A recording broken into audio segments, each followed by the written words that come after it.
enyigiriza mwana tugamba kimu nti Katonda yawa atera yajjawo yaleeta ebirungi tulina kugenda maaso kubeera nga tumusinza omusuuzi nga bulijjo nze Muhammad Wamala program Monday paka lwakutaano essaawa 12 paka saa 2 ez'okumakya bingi ebyabaddewo over the weekend wano munda mu ggwanga eggwanga naye byonna tugenda ba tubikuyisaamu mu ssaawa zino 12 paka saawa 2 ez'okumakya bannange nina bulungi akamba kwasaba kulamuseeko otandike butereevu n'ensonga ate zotegese enkya ya leero weewaawo mikwano mbakulisaayo eyasobodde okutuukako mu ssinzizo mu nnaku ze tukubye amabega kulikirayo ddala mutonzi addemu essaala y'olunaku lupya sabbiiti mpya nkusaba weeteeketeeke negativity gisuula ebbali genda ogezeeko wiiki ewedde birabika byagaana naye ng'ate wiiki eno bisoboka obulwadde tebugenda kutwala tutambulire wamu covid-19 yatukuba okutwaliza wamu tuteeka okweyola n'okwekumaakuma tulabe nga tumalako we tutandika omusunsuzi bannaffe ku Salt FM babeera batandise nabo program eyazibula atudde bateekeko bawulirize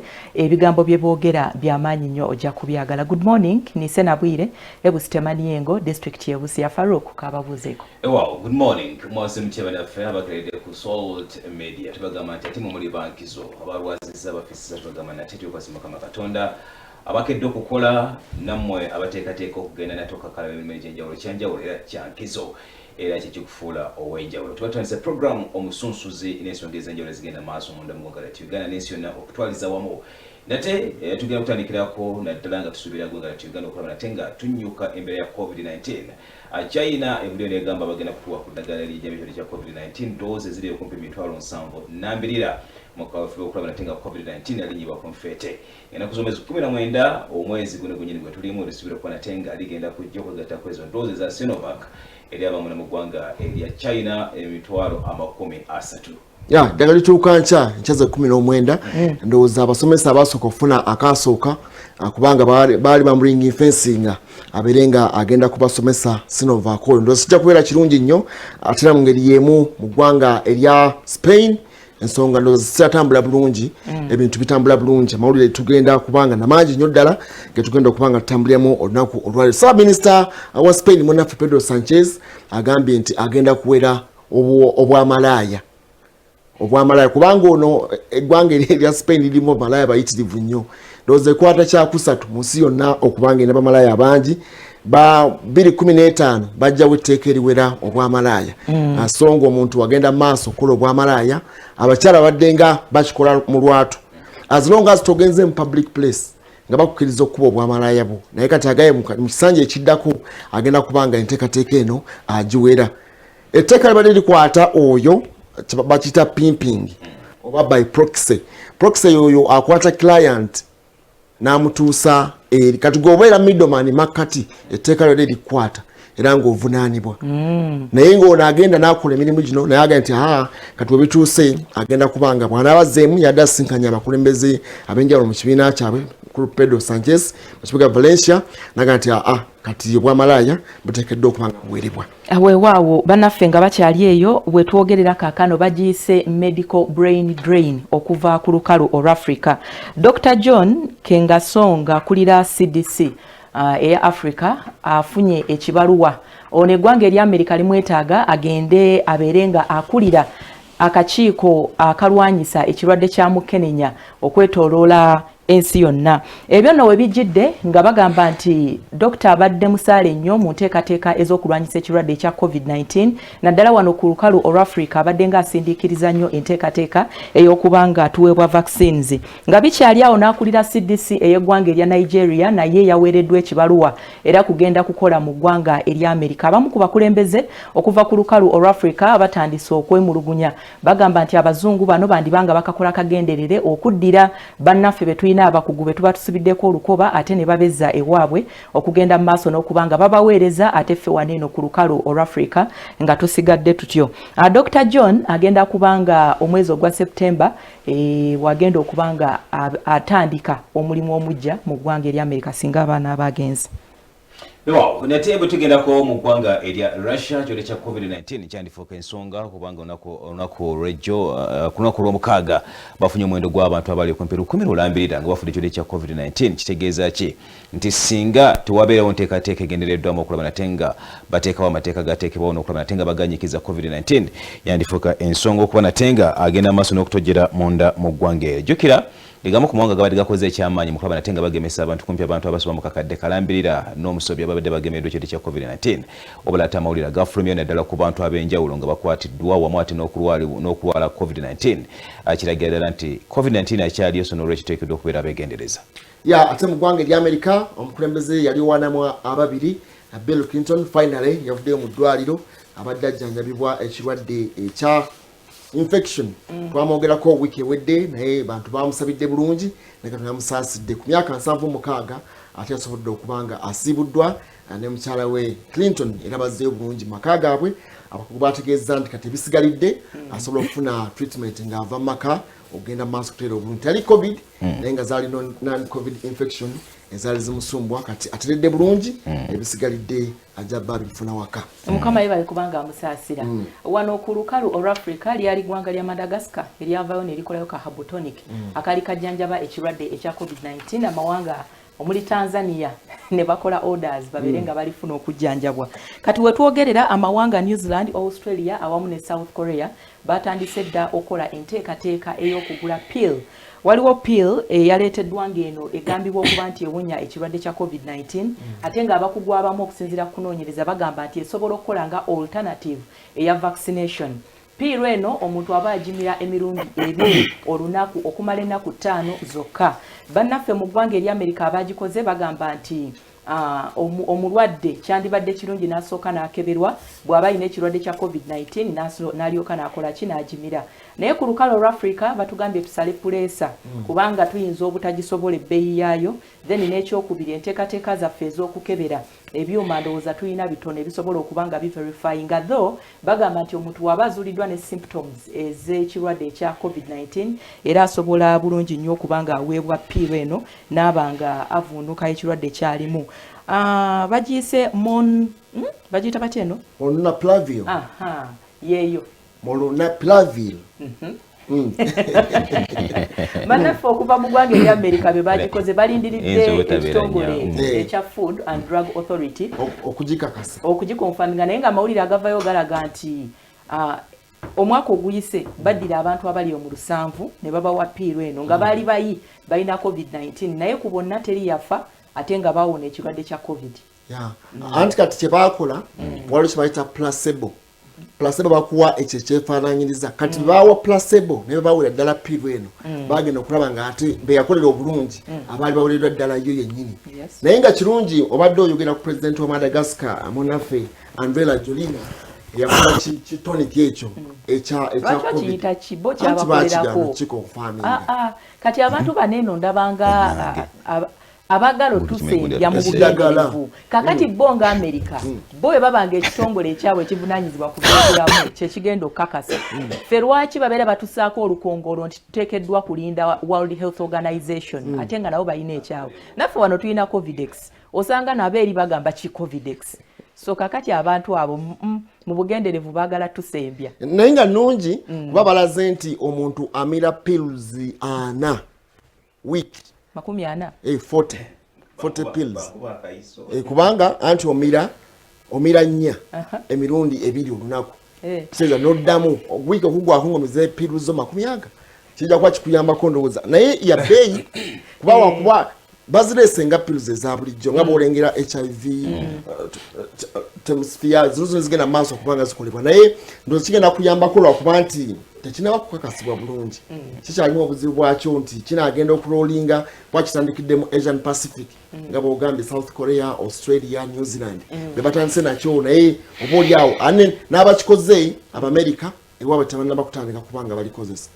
basobola okulisindika. Food and Drug Authority egenda kubanga evaayo buvi ogenda mu maaso okubanga ekakasa eddala lino b'okutandika okubanga balikoze naye nga it's a breakthrough bwe kinaabanga egenda kubeera nga first pill ever etandise okubanga eyambibwa oba okukozesebwa mu nteekateeka eno ey'abannaffe abalina COVID-19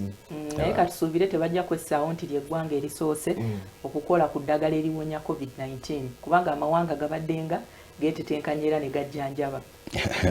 wewaawo tugeregenako mu ggwanga erya Haiti nate Abamerika 17 bawambiddwa ng'okwatadde n'abaana bano bagiddwa ku baasi mukuba natenga bagenda maaso n'okulaba natenga bakola obulumbaganyi obw'enjawulo. Jjukira gwe eggwanga lya Haiti lize libeeramu ebizibu eby'enjawulo naddala ku nsonga y'okuwambibwa kw'abantu mu ttundu ly'omwaka. Abantu abali okumpi mu 600 olambira abawambiddwa era nga bujjukira bogerageranya n'abantu abawambibwa omwaka oguwedde abali okumpi mu bibere 30. Eggwanga lya Haiti lize lifuna ebizibu kujjukira omukulembeze waabwe juzi yakubwa amasasi agamujja bulamu bw'ensi eno era ne Musisi n'abayitamu yali azitowa kumpi obuzito bwa magnitude 7 n'obutuntundu obugwamu bwalinga 2 okakananga abantu abali okumpi mu 2,200 baluguzeemu obulamu. Ya eggwanga lya Haiti akabinjako akabasajja n'abakyala bagenda okuwamba abantu bataba mawozo mawozo kati ko kawamba ne kasaba ransom nga mwaka gwa 2016 kawambera abakatoliki ne kagenda maaso okubanga kasaba sente kasaba ransom ate kyazzeewo bwe baamala okubanga batirimbula president Monafre Jovenel Moise aleka lukagala okulaga nti kamaanyi kubanga byali bikolebwa luli naye nga ate waliwo obulumbaganyi n'amaanyi agabateekebwangako naye kati kagala okulabika nti kawamba okuddamu okuba nti kafuka kamaanyi naye nga amawanga ag'enjawulo kuba mwaddemu Abacanada mwaddemu n'Abamerika ate bwewamba Amerika Abamerika badde bayamba nnyo eggwanga erya Haiti okubayamba ne byonna enteekateeka ze balina okuwamba president waabwe n'embeera y'okubayamba naate kati obanga owambi abantu bennyini ab'eggwanga eryo abakuyamba kiba kigenze wala ekiba tekijja kubanga kirabika bulungi nnyo mu ggwanga erya Sudan okwekalakasa kukyagenda mu maaso enteekateeka ez'abannansi baagala amagye agaliko gawambe gavumenti eriko Prime Minister Monafre Abdallah Hamdok ebintu byabikanga tebimutambulira bulungi tujjukira omwezi oguwedde abantu era abavaayo bano baali ate ba allies ba president yaliko emyaka 30 Monafre Bashir kati baagala waliwo akulira ekibinja eky'amagye Fatel al-Burhan baagala akozesa obuyinza bw'alina awambe ate Prime Minister aliko kati bannansi bataddewo embeera ey'okwekalakaasa nga baga nti baagala president aveeko Prime Minister naye ne bana ate abasuusuuta gavumenti eriko bagambye olunaku olw'okunongwa wiiki eno nabagenda tuteekawo okwekalakasa kwe kumu ocountaling okwabali kwe bakoze over the weekend si birungi nnyo esegeeza kali kajanja ogamba nti beekalakasa lwakuba nti emigaati girinnye balina ekigendererwa ekyali kikusigamu ekyo bagala kuwamba buyinza okuviira ddala 2019 ate lwe bagenda ne badunawusinga Munaffe kati akyali mu kkomera erya Koba wali emisango egyamuggulwako Munaffe Al-Bashir emisango gyali gy'amaanyi bamusibira mu kkomera ekkuba naye ate n'aliko ebintu byekanga tebinatereera bulungi.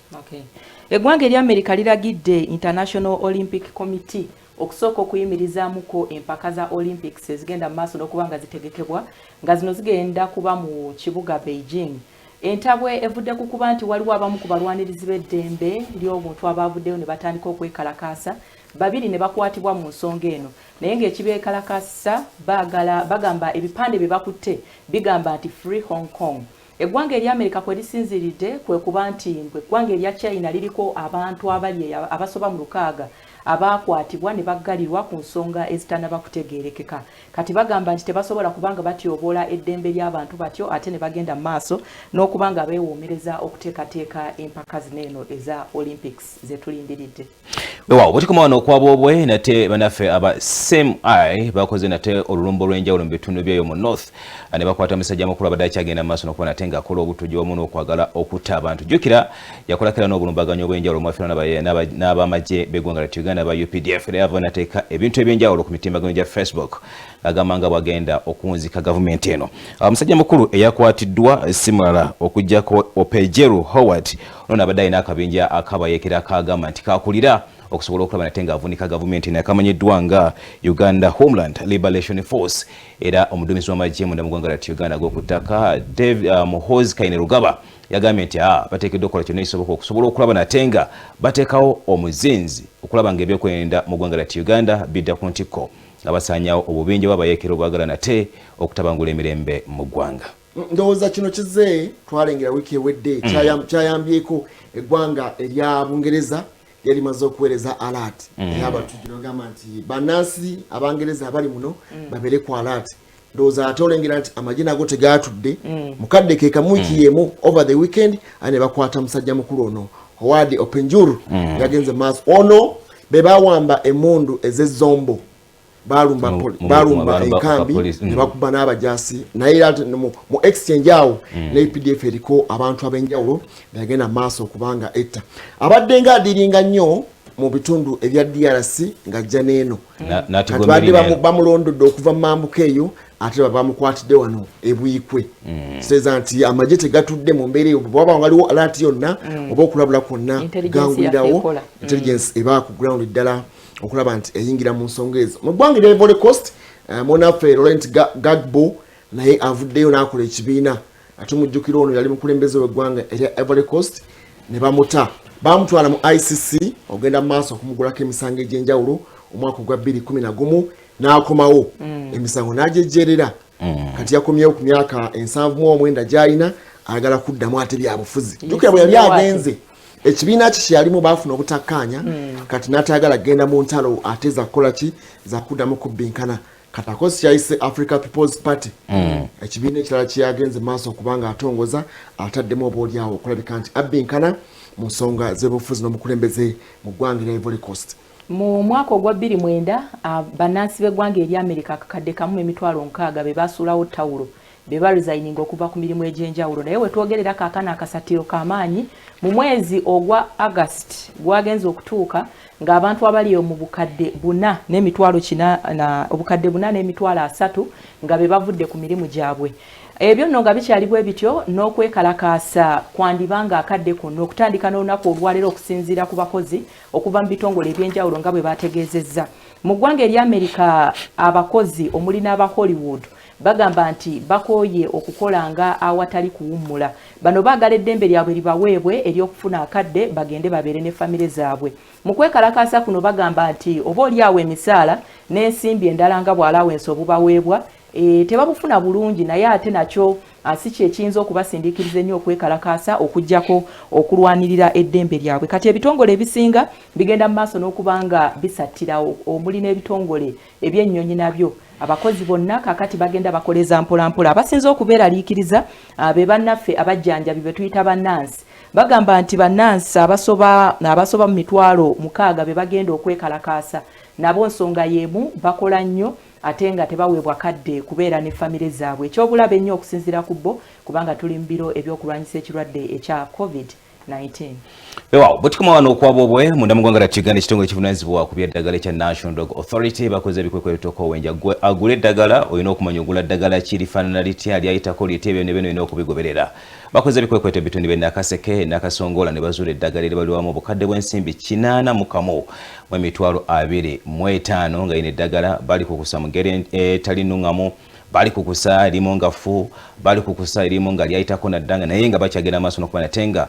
baliwa abantu bakoze mu kunoonyereza malwaliro babulwaliro obutonotono obw'oku bitundu obuli okumpi 5 pharmacy ziri okumpi mu bina nnambirira ne bagezaako okusobola okulaba nate nga bazirondoola kitegeeza ki nti gwagenda ogula eddagala wegendereze oliguzeeko ate nga n'agamu tegalina layisinsi ekintu ekyobulabe naye tosobola kuŋŋamba nze neegendereze bakama baffe ekyo nsaba batuyambemuko kubanga bali bakozeko ebikwekweto ne bakwata abantu nga bali bakyusa expiry dates ez'eddagala nti eddagala lino eno tusooke tutunulire process liyita litya ewa okuyingira mu ggwanga litutuukako litya kati ffe abantu ba bulijjo nze simanyi nakusoma kasita ngenda omusawo nangamba nti kino kyekikuluma funa eddagala bweriti ne bweriti nze bwe ngenda wali mba ngenze ggula kikakatako okumanya nti dore wengenda ogula lina license waliwo obulwaire obumerukawo enkya n'eggulo mu bitundu ebyenjawulo naye n'okalaba engeri gye katandiseemu nga n'omwana agenda okuba nga akola mu kalwaliro ako kana katogo ekano gamba kano kasoma byenkana ki akakuwa eddagala nekakomekerezanga omuntu bw'abeera nga pharmacist kitegeeza ne mukyala mu muyita musawo n'omwana mu muyita musawo by proxy ng'omwendawo abeera nga ensobi tugikkiriza naye problemu yange weerikwe kuba nti ffe tulagiddwa okukebera oba omuntu ono alina layisensi okulaba oba eddagala libampatuufu awojjira nti kukwataganya n'aba National Drug Authority waliwo wano akatandise tukategeera mujje mulabe enteekateeka enegenda etyabeyogerako mu Uganda obugayaavu bwe bututeeka mu mbeera eyo nti tulema okugamba nti wano mu Uganda tekijja kukola naye singa oba okikoze oba oli okiyinza okutuyambako tweyongereyo ate munaffe ab'ebuyende Ssaabaminisita abadde agenzeeko mu bitundu ebyebuduuda bo bavudde mu mbeera nsonga ki bagamba badde bamulindiridde okuba nabo bamusinkana yogere ku nsonga ez'enjawulo yakomye budduuda basazeewo okwekalakaasa yaliyo ku lunaku olw'omukaaga ng'agenza okukola assessment ey'abannaffe ab'ebuluceeke n'engeri gye bayisibwamu n'engeri gye bayinza okukola relocation yaabwe ne bamunojjera ennaku bagamba nti ku bantu 5 abalina okuba nga babakola relocation omwaka ogwa 2019 bakaseetulwako abantu 10 bokka okubatwala eri ebunambuti okubataasa embeera eyo ate ey'amataba n'okubumbuluka kw'ettaka akadde konna akayinza okubaddamu wiiki ewedde ettaka lyabumbulukuka lyanoona bintu birime namayumba ate batudde nti oboolyawo singa tebakola kyamangu obulamu bw'abantu buyinza okulugenda kati bo babadde bagala balabe ku mukyala Nabbanja bamulojjera ensonga zaabwe tewali abakulembeze basobola kutuusa bya mukyala Nabbanja bagambye okuva mu 2009 paka kati balemereddwa okukola ate ng'onida bakulembeze kiba kitegeeza nti olina kulaba ono abavaze kati abaliyo basasulwa kukola ki babeerayo bulijjo ne basasulwa era ne basasulwa okuweereza naye empeereza yeeyo mu ggwanga erya Liberia okusinziira ku kitongole ekya UN Refugee Agency kigamba nti abaana abasoba mu 21 be beenyigiranga mu kulwanagana oba mu nsonga tugambe oba ez'obutujju mu ntalo ezizze zibangayo mu ggwanga eryo kakati we twogerera bagamba nti abaana baneeno baafunibwa ne bakyusibwa naye obuzibu bwe basanze kwe kuba nti mu communities zaabwe babagaana mu bitundu gye balina okuwangaalira babagaana emboozi eno weegenza okuviirayo nga waliyo omwana ow'emyaka 18 eyagenze mu maaso n'okuba nga agobwa ku kitundu we yabadde agezaako okuba nga yeesenza ne bagamba nti tebasobola kubanga bamwesiga olw'embeera ezo enkadde ze yali atambuliramu abaana bano bakyali mu kubonaabona kw'amaanyi nti ekitongole kya UN kigambye bannaffe bano babakwasizeeko mu ngeri yonna yonna gye basobola okulaba nti bafiitinga ate mu communities nga bwe bateekeddwa okuba. Eggwanga lya America litegeezezza nga bwe ligenda okuwa amataaba oba okuliyirira abantu abattibwa abali mu 10 balambira gwajjukira mu mwezi ogw'omunaana ng'enteekateeka z'abannaffe abali munda mu ggwanga lya Afghanistan balina enteekateeka ezivaayo n'obulumbaganyi obw'enjawulo obwajjanga bukolebwa. America yasindika ka drone akakuba nga bateebereza okuba nti waliwo abatujju mu kifo ekyo we baakubira abantu abo okukakana nga abantu 10 baluguzeemu obulamu wabula eggwanga lya America lyetowaza ne ligamba nti kyebakola kyali kikyamu batta abantu ababulijjo abali okumpi mu 10 balambirira kyekiseera okusobola okulaba nate nga babaawo okubaliyirira naddala obulamu bwabwe obwayonooneka. Mu ggwanga erya Bungereza palamenti eya wansi ekyagenda mu maaso okungubaga munnaffe Mr David Amesi omwana mulenzi omutujju yamutujja ebijambiya n'amutta ku lunaku olwokutaano. Yamusanga ali mu constituency ng'abaka bwe baddeyo mu constituency okufuna ebirowoozo by'abantu ng'agenda mu maaso okwogera nabo ate n'amutujja ebyambe ebyamujja mu budde obw'ensi eno. Ono bagenza okunoonyereza ng'alabika nti munnansi wa ggwanga erya Bungereza naye ng'ate heritage ye eri mu Somalia ekiraga nti ate abadde alina n'akakwate ku prime minister ow'eggwanga erya Somalia. Kati radicalism eyo gye bamuteekamu erabika nga yavuliddeko bakyanoonyeza nsonga kiddala eyamutandudde okulabika nti akwata omubaka wa parliament kugenda maaso okumutta. Ensi ekyakungubaga nnyo omusajja ono abadde MP okuva mu mwaka ogwa 1993 abadde alina ebitundu eby'enjawulo naye nga bamutidde abadde mbaka akiikirira South End mu parliament ey'eggwanga erya Bungereza oba House of Commons. Kale bamawulire gakyali gannaku nnyo bagenzi ne bassa ebimuli eby'enjawulo obamutidde naye nga ababaka batidde bagamba kubanga bagenda kukola bati obuy'okulinda byabwe biri bitya baba badde bagenda mu bitundu bino kati waliwo enteekateeka babagamba bamusinzire ku Zoom okufuna ebirowoozo n'okwogerezanya n'abantu bebakiikira naye ng'obunkenke bukyali bamaanyi ddala mu babaka ba parliament aba House of Commons mu ggwanga erya Bungereza. Enfakti bayinza butatya kubanga olaba ovuma omusajja omuvubuka bwe yakozesezza abantu nga 25 omuntu nga bakuŋŋaanye olujja n'ofumita omuntu ekiso. Infacti ndowooza balina okudda ku nteekateeka eza Zoom olw'ensonga nti tuyinza kumanya muntu ki aliko ekikyamu aliko ekituufu ate bw'ogeraganya kakwate gy'ava eno mu Somalia tuyinza kujjawo nteekateeka oba nti alinamu kalyako obutujju mu mbeera omwe bw'endala. Ndowooza banoonyereze balabe kiki ani akiri emabega ddala omutuufu. Nja kusaba abakulembeze balemenga kusattira ku nkuuma y'abakulembeze baabwe ab'enkizo ng'obuzibu buguddewo. Ne wano mu Uganda babaka baffe batandika okufuna ebibaluwa ebitiisatiisa bwe watandika okulaba nga babanja security. Tulemenga kulinda kizibu kugwawo ate tulyoke tutandika okusattira. Okyali mu musunsuzi ate katugende ku musonga